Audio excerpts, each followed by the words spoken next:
Joining us now is Brett Eagleson, the president of 9/11 Justice. His father, Bruce, was among the many killed in the World Trade Center attack. Thank you so much, Brett, for being with me tonight. I can't believe we're even having this conversation. This is a sad day in America. I can't believe we're having it either. I wanted to give this no credibility. I wanted to think that this was nonsense.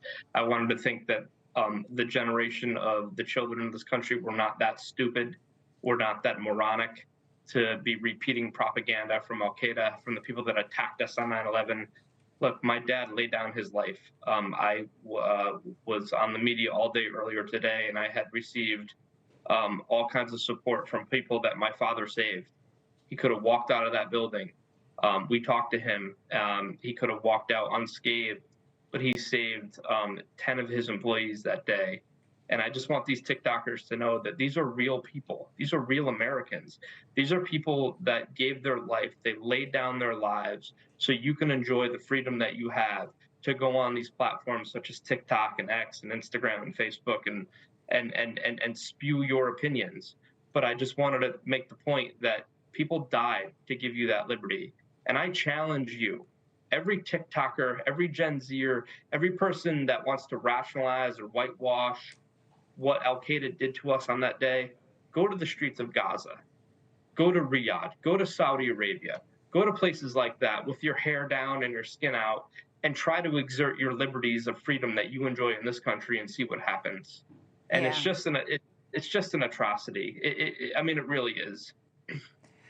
Yeah, one TikTok creator said, quote, "Everyone should read this." Another one wrote, "I will never look at this country the same way." The woman who started this whole thing is a Los Angeles-based influencer who told NPR she was trying to foster an open and peaceful conversation about what's happening in the world, and that, get this, she's trying to learn about 9/11 beyond the narrative of the mainstream media. What would you like her to know about that day and about bin Laden and all that bloodshed? Sure. So that's all propaganda. I want her to know that 3,000 Americans died. They gave their lives to defending your freedom. Thousands and thousands of service members signed up after 9/11 to go to places like Iraq and Afghanistan. They gave their lives to perpetuate freedom in this country. And I think it all starts with the education system in this country. I did not know this until a few months ago, but 9/11 in the curriculum is not mandated. Students that are growing up today, students that are in schools today, they are not required to take anything 9/11 related. And thanks to states like Florida, I was working with Governor DeSantis and his team.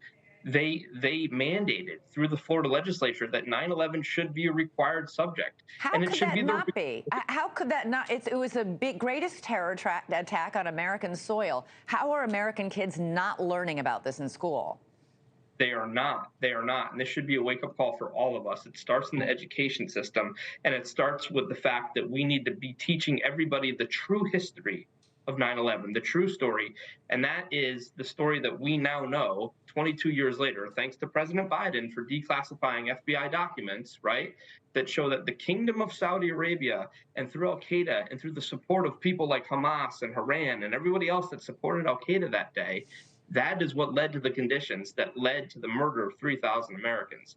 So kudos to Governor DeSantis from Florida for working with his legislature, for passing a law that makes it a law that students in Florida have to learn about what happened on 9/11. And I hope that I can come back and tell you that every state in this country passes a similar law, that we educate our youth and our young about what really happened that day.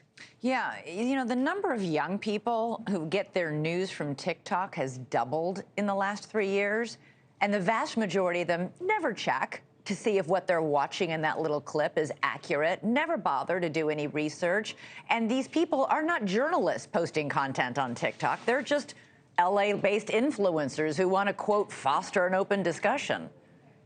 So my number one fear, and I'm a father of a 3.5-year-old daughter and a 19-month-old son, and my wife and I talk about this every night.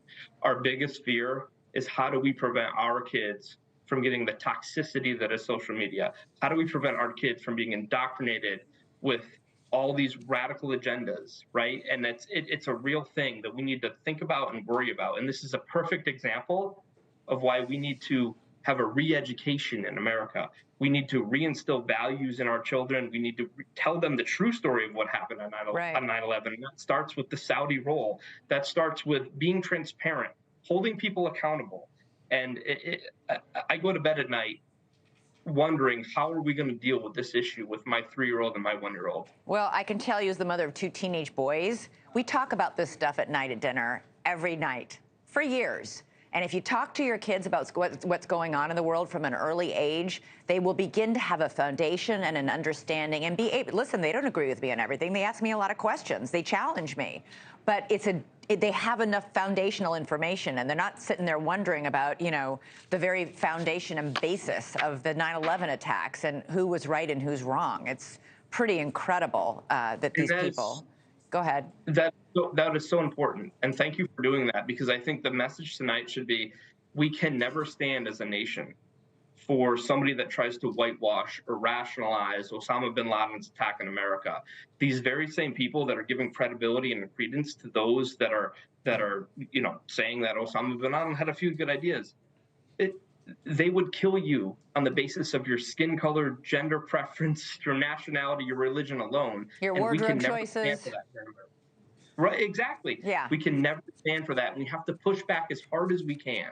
So All thank right. you for having me, and thank you for allowing me to talk to the country about this. Thanks so much for watching. Go to joinnn.com to find NewsNation on your television provider. And don't forget to click the red subscribe button below to get more of NewsNation's fact-driven, unbiased coverage.